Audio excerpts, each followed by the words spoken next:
Que la bénédiction de Dieu le Père, de Dieu le Fils et de Dieu le Saint-Esprit soit avec vous. Qu'elle soit avec toute votre famille. Mon frère bien-aimé, ma sœur bien-aimée, bienvenue dans ce refuge de paix. C'est un temps sacré que nous avons séparé pour nous approcher du trône de la grâce. En ce moment même, où que vous soyez, je vous invite à respirer profondément. Sentez la présence du Très-Haut envelopper votre environnement. Nous ne sommes pas seuls. Le ciel s'incline pour entendre notre cri. Imaginez maintenant que l'amour de Dieu descend sur vous et votre maison comme un manteau. C'est un manteau de paix qui fait taire toute anxiété. Il calme toute tempête intérieure. Sentez ce manteau couvrir vos épaules, votre cœur et votre esprit. Et sur la porte de votre maison, sur la vie de chacun de vos proches, nous visualisons maintenant le sceau du Saint-Esprit. C'est une marque de protection divine qui déclare au monde spirituel: cette famille appartient au Seigneur. C'est un espace consacré, un temps où le ciel touche la terre. Nos cœurs s'unissent en un seul but: implorer la protection, l'unité et la restauration de nos familles. Et avec nos cœurs préparés, nous nous levons dans la foi. Nous ne sommes pas des victimes des circonstances, mais des fils et des filles du Dieu très haut. Nous sommes revêtus de l'autorité qui nous a été donnée dans le nom puissant de Jésus. Ensemble, comme une armée d'intercesseurs, nous entrons maintenant en bataille spirituelle pour nos foyers. Au nom de Jésus-Christ de Nazareth, nous nous levons contre toute principauté et puissance. Nous nous levons contre toute force spirituelle du mal qui s'est insurgée contre la paix et l'unité de votre famille. Par le pouvoir qu'il y a dans le sang de l'agneau, nous brisons maintenant toute parole de malédiction.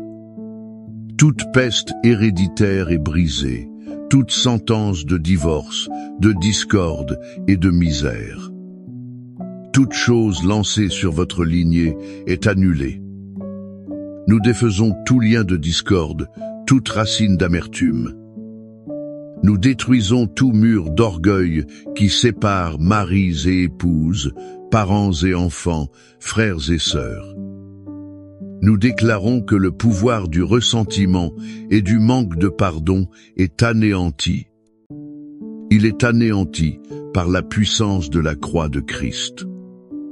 Nous ordonnons que tout esprit de rébellion, de dépendance, de tromperie et de confusion se retire maintenant.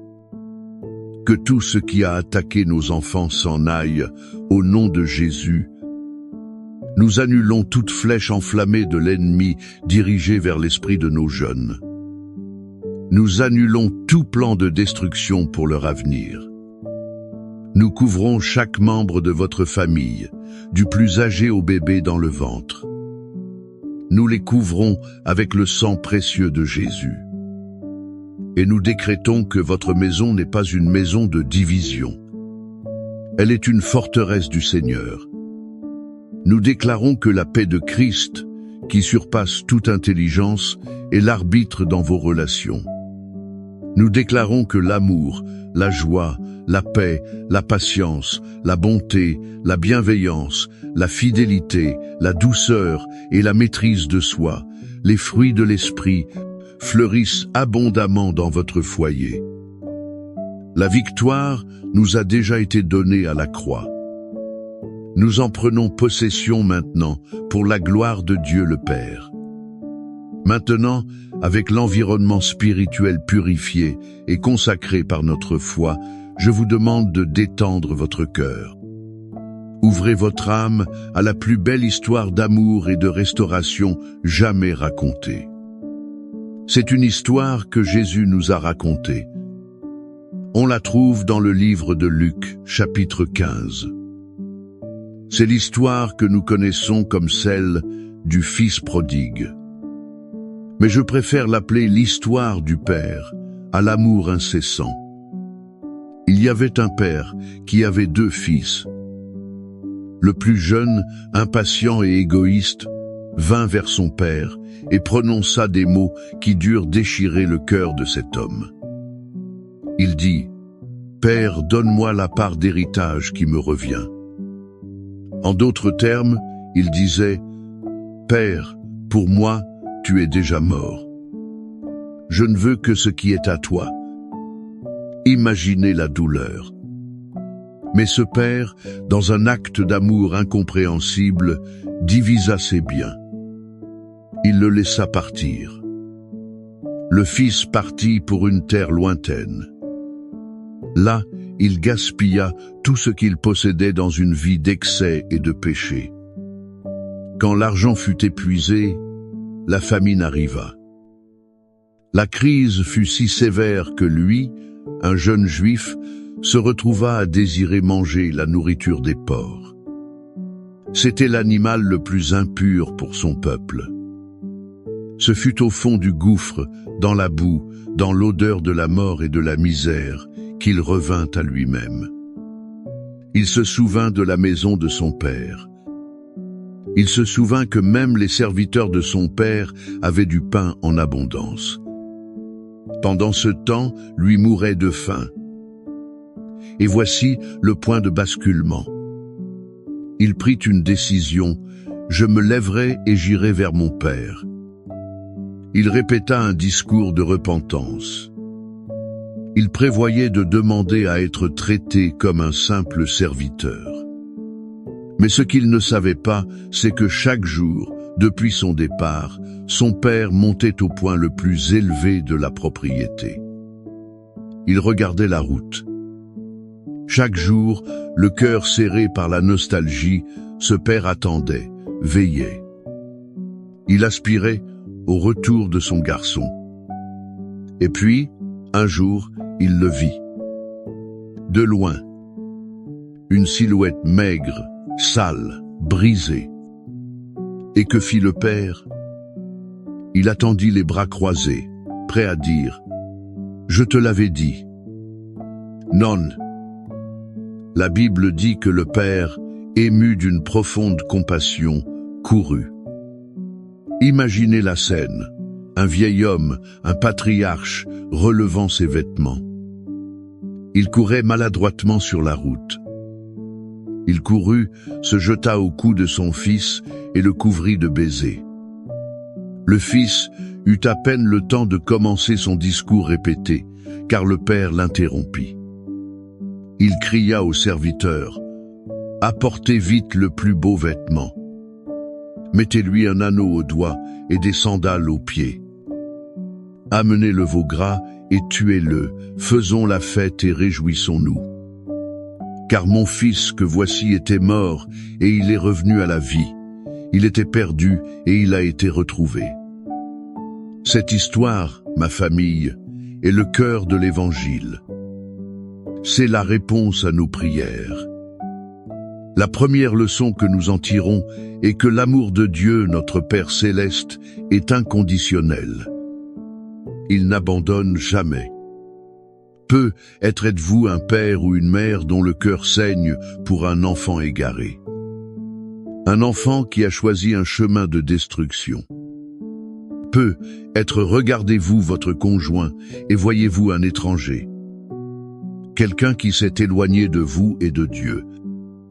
Écoutez-moi, le Père céleste est sur le balcon, regardant la route. Il attend. Son amour ne se base pas sur la performance de ses enfants. Il se fonde sur sa propre nature. Il aime parce qu'il est amour. Et cette espérance nous soutient. La deuxième leçon est qu'il y a toujours un chemin de retour. Peu importe la profondeur du puits, la saleté de la boue, peu importe la distance de la terre lointaine. Au moment où un cœur se repent et décide de revenir, le ciel entier se met en mouvement. Le Père n'attend pas que nous nous purifions pour nous recevoir. Il court à notre rencontre dans notre saleté. C'est son étreinte qui nous purifie. C'est une promesse de restauration pour le membre de votre famille. celui que vous jugez être un cas désespéré. Pour Dieu, il n'y a pas de cas perdu. Il n'y a que des fils et des filles qui ne sont pas encore rentrés à la maison. Et la troisième leçon peut être la plus cruciale pour l'unité familiale et le pouvoir du pardon pour restaurer. Le Père n'a pas exigé d'excuses détaillées.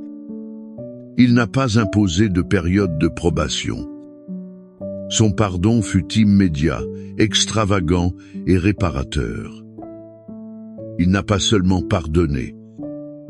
Il a restitué l'identité du Fils avec le vêtement, l'anneau et les sandales. Combien d'entre nous retiennent le pardon dans nos maisons? Nous gardons un registre des erreurs passées, attendant que l'autre paie pour ce qu'il a fait. Sommes-nous prêts à courir à la rencontre de celui qui nous a blessés? Avec une étreinte au lieu d'une accusation, avec une fête au lieu d'un sermon? La restauration de l'unité dans votre famille commence avec votre décision. C'est la décision de pardonner comme le Père a pardonné. Ce Père aimant de la parabole, qui protège, qui attend et qui restaure, est le même Dieu qui a inspiré les psalmistes. Les promesses que nous voyons dans son étreinte dans la parabole, il les a écrites pour nous. Elles sont dans sa parole. Le psaume 91 est la promesse de l'étreinte protectrice de ce Père sur votre maison. C'est le décret que, sous ses ailes, vous et votre famille trouverez refuge. Le psaume 23, quant à lui, est la garantie que ce même Père, comme un bon berger, subviendra à chacun des besoins de sa famille. Maintenant, je vous invite à fermer les yeux. N'écoutez pas seulement ces mots comme un poème ancien. Recevez-les comme un décret divin, un titre de propriété de la protection de Dieu sur votre vie et votre maison. Recevez la parole du Seigneur. Celui qui habite sous l'abri du Très-Haut repose à l'ombre du Tout-Puissant. Je dirai de l'Éternel, il est mon Dieu. Il est mon refuge, ma forteresse, en lui je me confie. Car il te délivrera du piège de l'oiseleur. Il te délivrera de la peste pernicieuse. Il te couvrira de ses plumes. Sous ses ailes tu trouveras un refuge. Sa vérité te servira de bouclier et de cuirasse. Tu ne craindras ni les terreurs de la nuit, ni la flèche qui vole de jour, ni la peste qui marche dans les ténèbres, ni la contagion qui fait des ravages en plein midi. 1000 tomberont à ton côté, et 10 000 à ta droite. Mais toi, tu ne seras pas atteint. De tes yeux seulement tu regarderas, et tu verras la rétribution des méchants. Car toi, Éternel, tu es mon refuge. Tu as fait du Très-Haut ta demeure. Aucun mal ne t'arrivera, et aucun fléau n'approchera de ta tente. Car il ordonnera à ses anges à ton sujet de te garder dans toutes tes voies. Ils te porteront sur leurs mains, pour que ton pied ne heurte pas une pierre. Tu marcheras sur le lion et sur la spique. Tu fouleras le lionceau et le dragon. Puisqu'il m'aime avec tant d'ardeur, moi aussi je le délivrerai. Je le mettrai en lieu sûr, car il connaît mon nom. Il m'invoquera, et je lui répondrai. Je serai avec lui dans la détresse. Je l'en délivrerai, et je le glorifierai. Je le rassasierai de longs jours. Je lui ferai voir mon salut. Père d'amour, Père de la parabole, Père qui attend sur le balcon. Tu es notre refuge et notre forteresse. Nous venons à toi maintenant, non basés sur nos mérites, mais sur ta miséricorde infinie et tes promesses immuables. Nous te présentons chaque famille qui écoute cette prière. Seigneur, Comme le père de la parabole, nous te demandons cours. Cours, Seigneur, à la rencontre de chaque fils et fille prodigue, ceux qui se sont éloignés de toi et du foyer. Qu'en ce moment précis, où qu'ils soient, ils ressentent une profonde nostalgie de la maison, une sainte insatisfaction de la vie qu'ils mènent, et que ton Saint-Esprit les convainque de se lever et de revenir. Nous brisons les chaînes des dépendances, des mauvaises compagnies, des idéologies qui les emprisonnent. Nous déclarons qu'ils reviendront dans ton étreinte. Nous prions pour les mariages, Seigneur. Restaure la communication, le respect, la romance. Là où il y a des murs de silence et de ressentiment, que ton amour les renverse. Transforme les cœurs de pierre en cœurs de chair. Nous prions pour les conjoints qui sont fatigués de lutter. Ceux qui pensent à abandonner. Renouvelle leurs forces, rappelle-leur les vœux qu'ils ont faits. Restaure la joie de la première alliance. Nous prions pour la réconciliation entre parents et enfants, entre frères et sœurs. Guéris les blessures causées par des mots durs, par l'absence, par des attentes frustrées. Donne à chacun l'humilité de demander pardon et la grâce de pardonner abondamment. Agisse comme le père de la parabole a pardonné. Que les fêtes de réconciliation aient lieu dans de nombreux foyers cette semaine, pour ta gloire. Et comme le bon berger du psaume 23, nous implorons ta provision sur chaque famille. Tu es notre berger, et rien ne nous manquera. Ouvre les portes de l'emploi, multiplie les ressources. Réprimande le dévoreur financier. Que chaque famille expérimente ta fidélité dans le domaine financier. Qu'elle puisse vivre avec dignité et être généreuse. Et enfin, Seigneur, étends tes mains guérisseuses.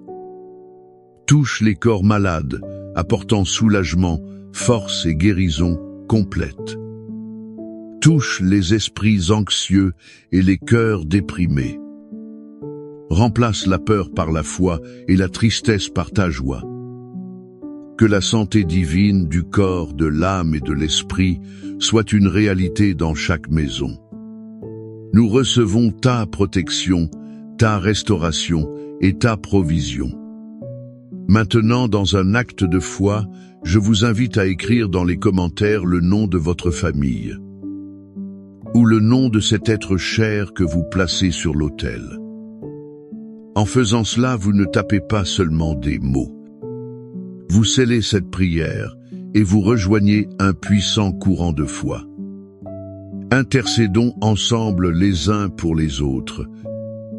Croyons que le Dieu qui écoute répond. Rappelez-vous toujours, le Père est sur le balcon. Il attend. Son amour ne faillit jamais. Ses bras sont toujours ouverts et sa maison est toujours prête pour la fête des retrouvailles. N'abandonnez pas votre famille, car Dieu ne l'a pas abandonnée. Que la protection du Très-Haut soit votre toit. Que l'amour extravagant du Père soit votre foyer. Que la paix de notre Seigneur Jésus-Christ, qui unit toutes choses, règne en souveraine dans votre cœur et dans votre maison, aujourd'hui et pour toujours. Amen. Et Amen.